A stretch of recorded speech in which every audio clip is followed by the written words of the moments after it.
The Assassin.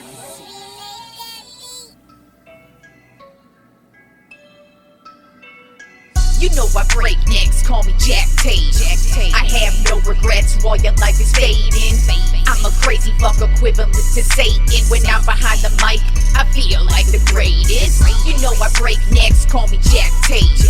I have no regrets while your life is fading. I'm a crazy fuck equivalent to Satan. When I'm behind the mic, I feel like the greatest. What up, y'all? You're listening to Sports Talk with Tropp, and I'm your host, Katie Tropp.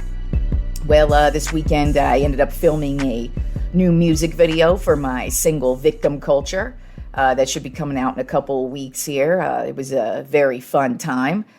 Did what I normally do. Probably will offend some people, but I could give two shits and a fuck on that. But hopefully this one doesn't get age restricted like my my last one. My last music video called The Art of the Bitch, which you can check out on my YouTube channel, youtube.com/Katie Tropp. That video, I got age restricted for the dreaded dildos that I used in the video. So, you can check that out and get offended or not, or be entertained, which is what I'm always trying to do with my music videos. But you can check out Victim Culture. It is available on all digital retailers if you'd like to check that out before the video comes out. But I'll have that new music video dropping here in a couple weeks. So that's how I spent my weekend. But I also made sure to check out all of these games that we have going on this weekend. And so let's go ahead and kick it off with the NBA playoffs. We now have the Eastern Conference Finals and the Western Conference Finals matchups set.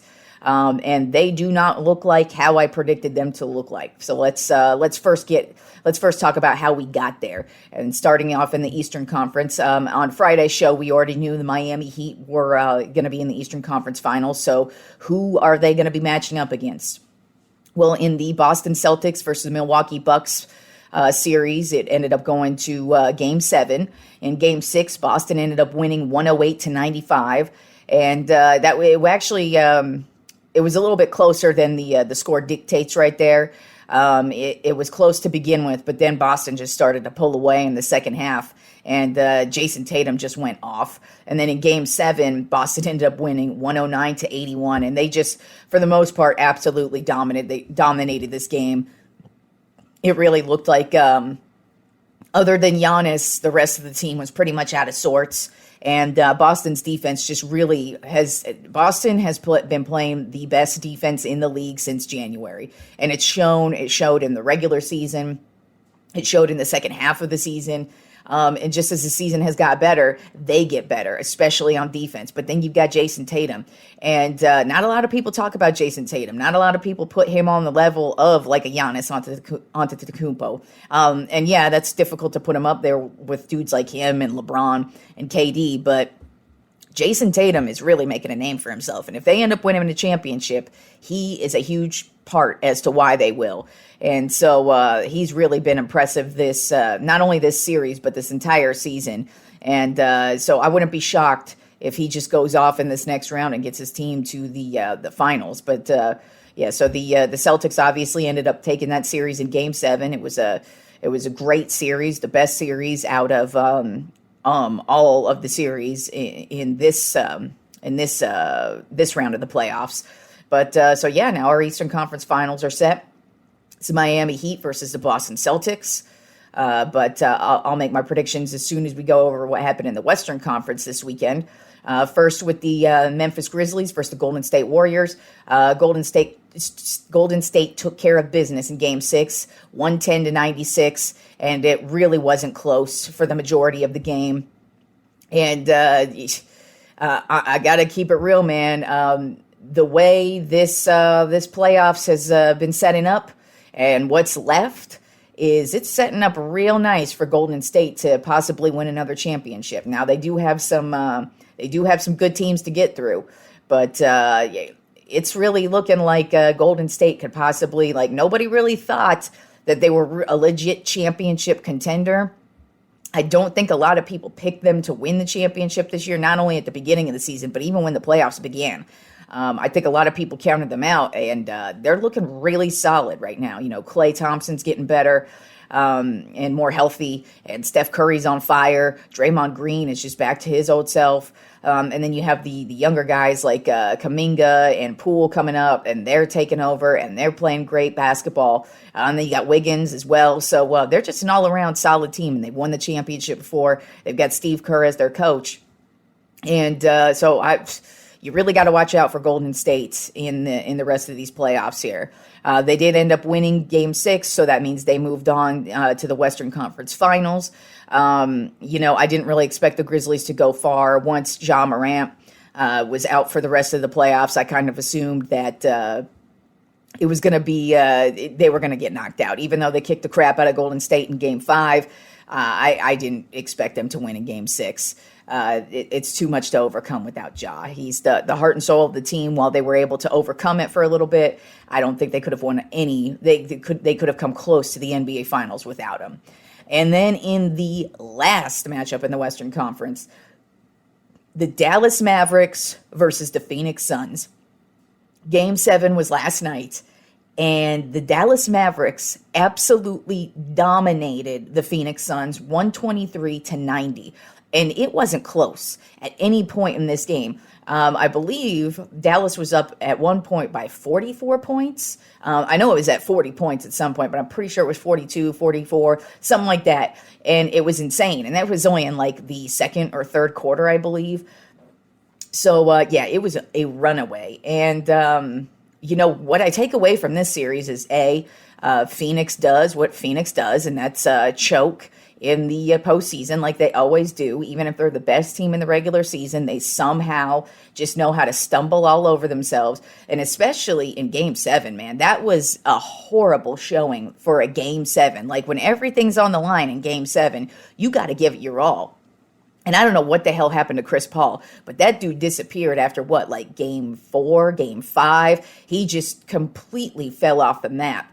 And, DeAndre Ayton, he didn't show up. It was just a very pathetic showing by the Phoenix Suns, but a spectacular showing by not only the Dallas Mavericks as a team, but Luka Doncic. That guy is the motherfucking truth. I've been impressed by him for the last couple of seasons, but this playoff run, man, this guy is something else. If they don't make it to the NBA Finals this year, and they put a couple more pieces around Luka, the Dallas Mavericks are going to be something to fuck with. To me, out of all the 4 teams left, the Mavericks, I don't believe it. They're ranked 4th to me. I don't really believe that they have any chance of winning the finals. But man, Luka, he makes this team fun.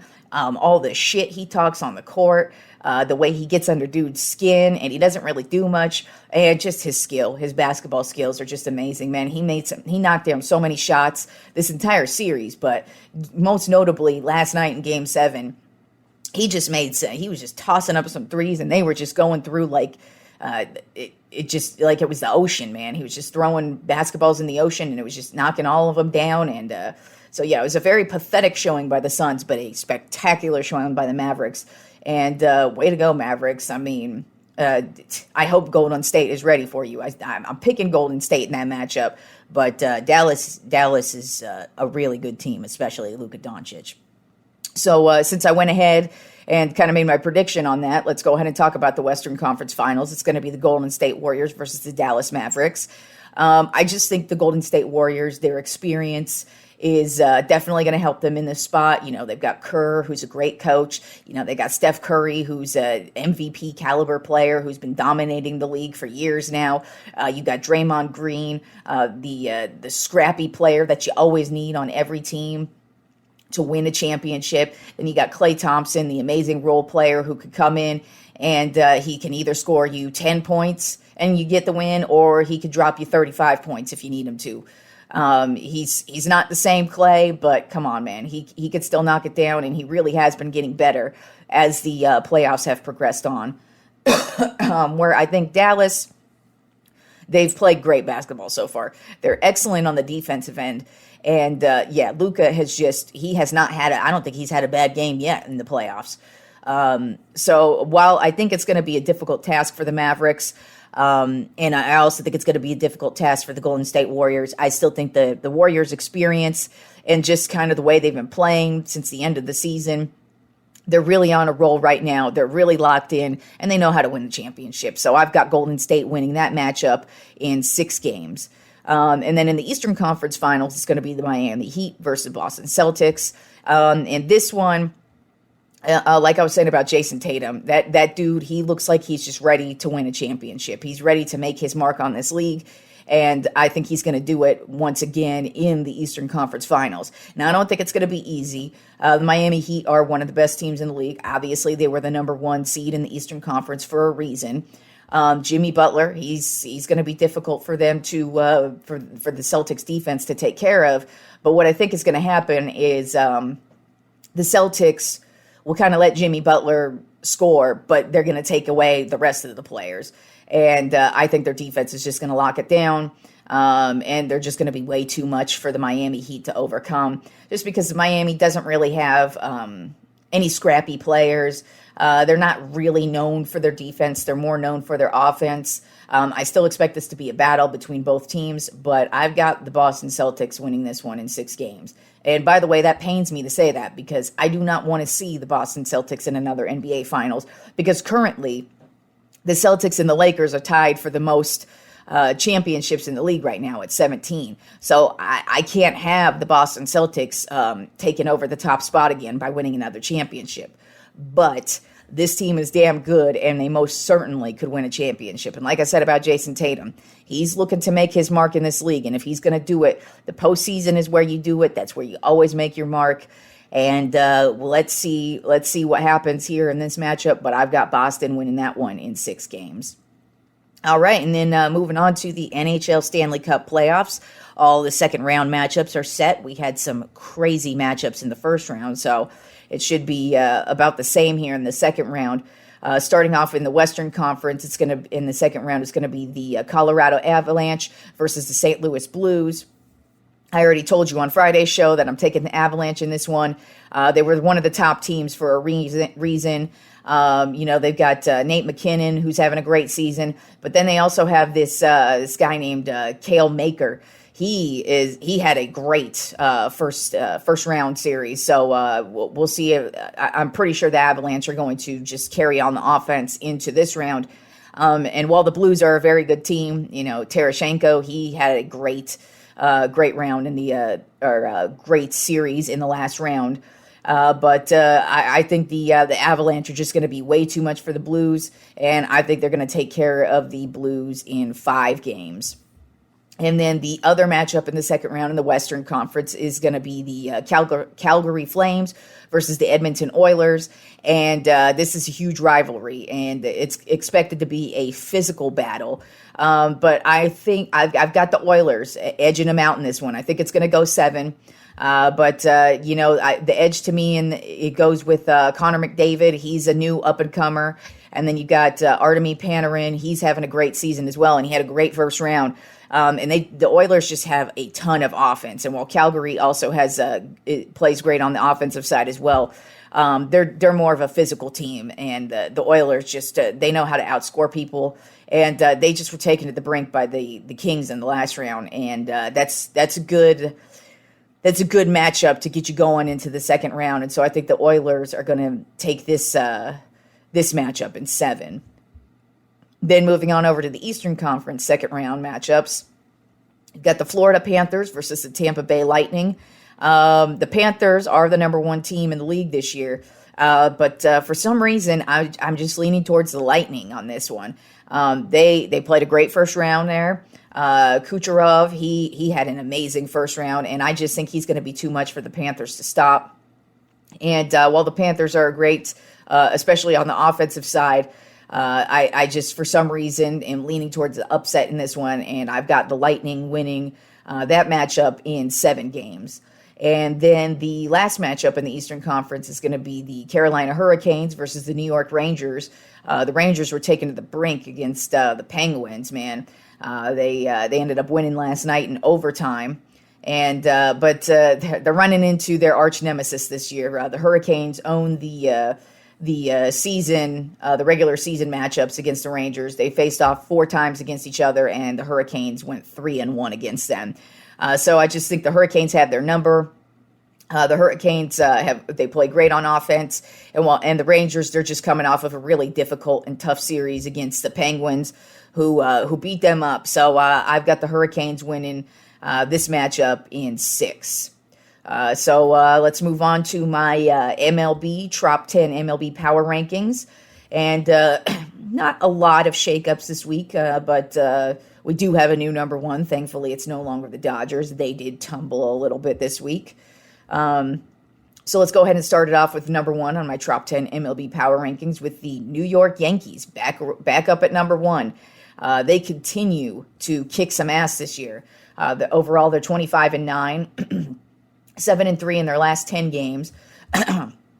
Right now, Aaron Judge leads the league in home runs with 12. And then right behind him, Stanton's got 10. And then right behind him, Anthony Rizzo's got 9. So they are just knocking them out of the park this year.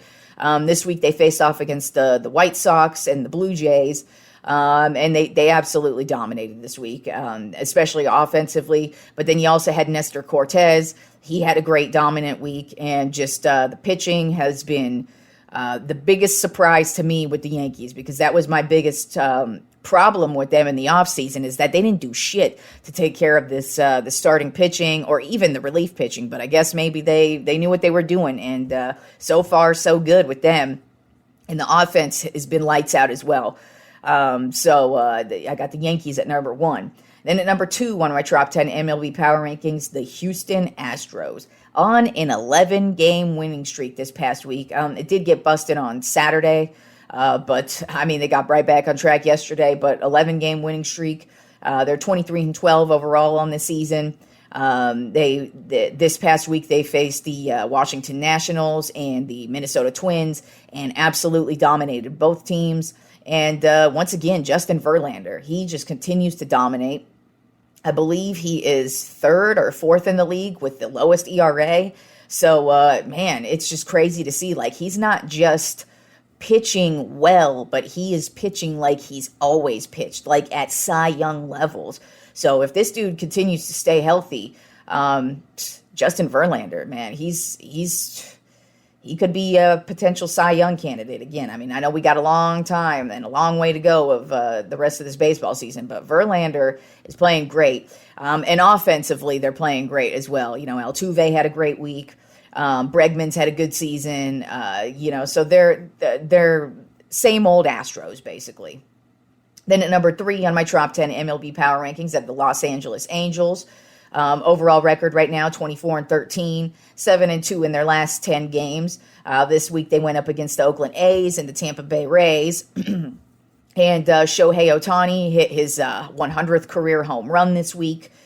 Mike Trout still continues to dominate. He's batting well over 300 right now. They had their rookie pitcher come out and throw a no-hitter this week, so the pitching is just dominating right now. And the Los Angeles Angels are playing some excellent baseball right now. Then at number 4 on my Tropp 10 MLB Power Rankings, I have the Tampa Bay Rays. Overall record right now, 21-14, 6-4 in their last 10 games. This past week they played the Toronto Blue Jays and the Los Angeles Angels. They're just an all-around great team. Their pitching is solid. Their bullpen is solid. They know how to score. They don't need to knock them out of the park, but they can. They're great at playing small ball, and then defensively, they're spectacular. So they're just an all-around solid team. And this week they're at number 4 on my Tropp 10 MLB Power Rankings. Then at number 5, I have the San Diego Padres. Overall record right now is 22-13, 6-4 in their last 10 games. This past week they went up against the Atlanta Braves and the Chicago Cubs. And just offensively, they absolutely dominated this week. Myers had a good week. Hosmer has had a great season so far. I kind of feel like, he's always been a solid player, but injuries have been his problem over the years. And he's healthy right now, so I'm just kind of looking at it like this has probably always been Hosmer. It's just the injuries have killed him the last couple of years. But he is on fire right now. And Manny Machado, still on fire. So Offensively, they're playing great. And then their starting pitcher, Sean Manaea, he's had a great season as well. This was a last minute trade that they ended up making with the A's. I think like the week before the season started or something like that. But they ended up trading for him, and Sean Manaea has probably been one of the top pitchers, not only for them but in the league. Like he's been striking people out, and he's just been dominating right now for the Padres. Then at number 6 on my Tropp 10 MLB Power Rankings, I have the New York Mets. Overall record 23-13. They kind of had an off week this week. They were 5-5 in their last 10 games, so they kind of had like a 500 week. This past week, they faced off against the Mariners and the Nationals. And offensively, they also continue to dominate. Francisco Lindor had a great week. Pete Alonso, he continues to dominate. And then out of nowhere, Brandon Nimmo, he had a great week as well. So the Mets continue to look great. And then at number 7 on my Tropp 10 MLB Power Rankings, I have the Los Angeles Dodgers. Overall record of 21-12. But they actually had a pretty down week compared to the rest of the season. In their last 10 games, they're 5-5.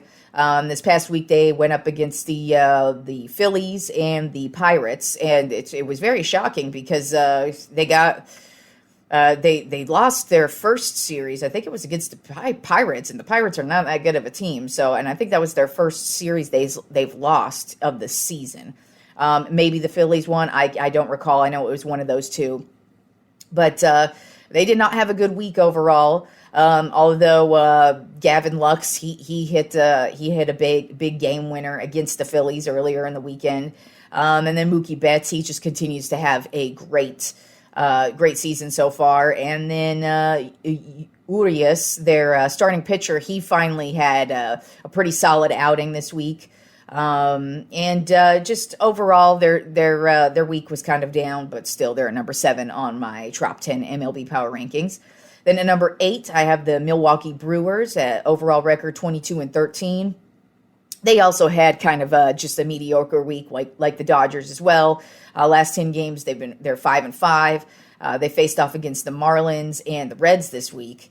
It was kind of weird because the Reds are not a good team at all, but there was one game where the Reds actually dominated their asses in the game, so that was kind of odd. But Rowdy Tellez, he's the first baseman for the Brewers, and he's just really turned it on. He's having a great season so far, and he's really, especially if you're in fantasy baseball, he's a good sleeper to have on your team. I have him on a couple of my teams, and I even picked him up on a couple of waiver wires because I was like, damn, he's hot right now. And so you got to take advantage of that. But overall, I mean, the Brewers' offense is great. But Tellez has been the leader of the pack. But then also their starting pitching and their bullpen is great as well. And Woodruff, he's been the leader of the pack for their starting pitching. And so I got the Brewers at 8. Then at number 9 on my Tropp 10 MLB Power Rankings, my San Francisco Giants. Their overall record 20-14, 6-4 in their last 10 games. They did have a 6-game winning streak this past week, so that's why I was able to bump them up because they did overall have a good week. Even though the last 2 games they got their asses beat by the Cardinals. This week they went, like I said, they played the Cardinals, and then they also played the Rockies. They absolutely dominated the Rockies, but then when they went to St. Louis, man, it was so bad in last night's game that even Albert Pujols, yes, Albert Pujols, the DH, the 90-year-old DH of the St. Louis Cardinals, ended up coming out and pitching in relief. I believe that was the first time he's ever done that in his pro career, by the way. But that's how out of reach last night's game was for the Giants. But still, overall, had a good week. 6-game winning streak. Can't get mad at that, especially because, the Astros had an 11-game winning streak, and so the Giants had the second longest winning streak right behind the Astros. So they did overall have a good week. Joey Bart had a pretty solid week behind the plate. And Jock Peterson, he was injured for a little bit, and now he's back on track as well. And the starting pitching is dominating also. All right, and then rounding out my Tropp 10 MLB Power Rankings are the Minnesota Twins, overall record of 20-15. They had an okay week, 5-5 in their last 10 games. They went up against the Cleveland Guardians and the Houston Astros this week, and so they were a part of that Astros winning streak right there. So that's kind of why they tumbled down so far. But Byron Buxton, he continues to have a spectacular season. He's got 11 home runs on the season. That's second in the league right now, right behind Aaron Judge. But then you've got Gio Urshela. He finally, he's a solid player. He was traded over from the Yankees in the offseason. And I thought he was going to be a good move for the Twins. And, he's not dominating, but this week he actually did. He really stepped it up. He pretty much was a factor in almost every single game, not just on the offensive side of things, but defensively as well. So the Minnesota Twins round out my Tropp 10 MLB Power Rankings for this week. And then just one other thing happened this weekend in baseball. The Cincinnati Reds, the absolute worst team in the league this year, they actually ended up throwing a combined no-hitter. And usually when that happens, now when it's combined, their rookie pitcher, Green, he ended up pitching, I believe, 7-8 innings. I can't recall. I believe it was 8 innings. But he was delivering some heat, and he was pitching a beautiful game. But he ended up going over 100 pitches, so they ended up pulling him in the 8th and putting in a relief pitcher. And the relief pitchers, they also didn't give up hits.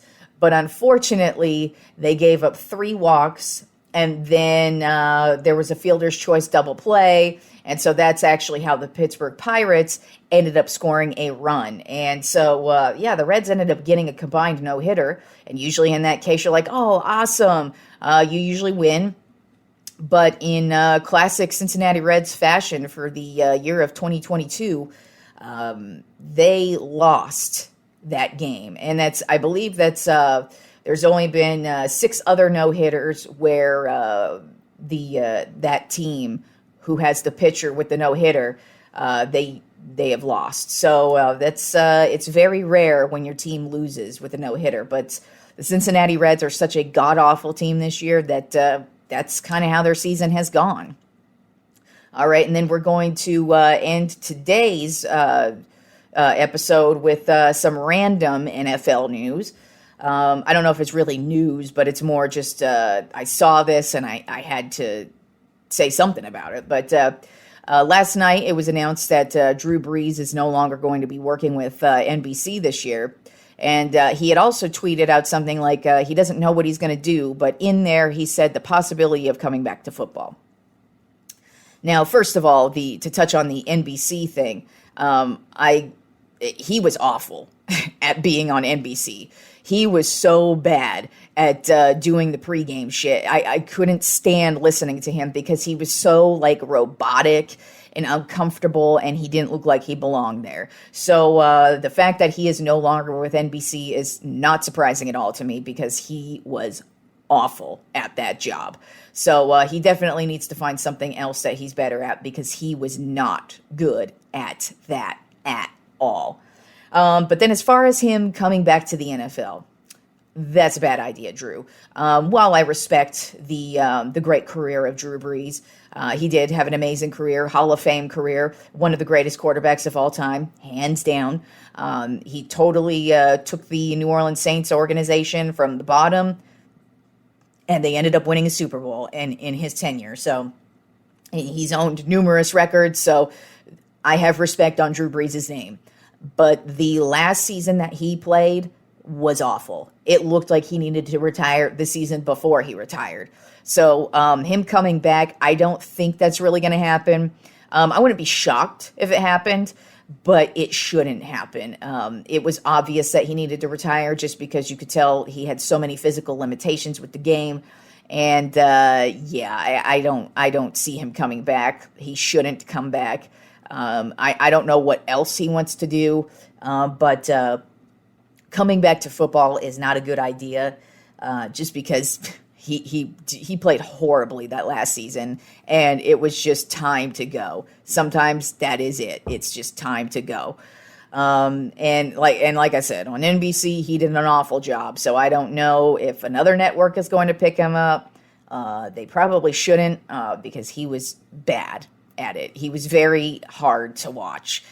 He didn't have many good opinions. He didn't really even offer much insight into the game. Like that, the whole point of having an ex-player on any type of panel or as a color commentator, what you're always looking for is their insight into the game. And he didn't even offer good insight into the game most of the time. So I totally see why NBC doesn't want him anymore. So we'll see what's going to be in the future for Drew Brees. I mean, who knows? Maybe we'll see another unretirement. But I don't think that would be a good idea for Drew Brees to come out of retirement and play football. I'm sure he has many other options at his fingertips. But coming back to the NFL would not look good. All right, y'all. So that's today's episode. We got the conference NBA conference finals kicking off tomorrow. I believe the Eastern Conference starts. Yeah, Eastern Conference is tomorrow's game. Then Wednesday is when the Western Conference finals start. So we'll see kind of where we're at on Friday with those matchups. Like I said, I've got Golden State beating Dallas, and I've got Boston beating Miami. So my NBA finals right now are looking like the Golden State Warriors versus the Boston Celtics. So we'll see where we're at come Friday, and y'all enjoy the week of sports. Peace out, y'all.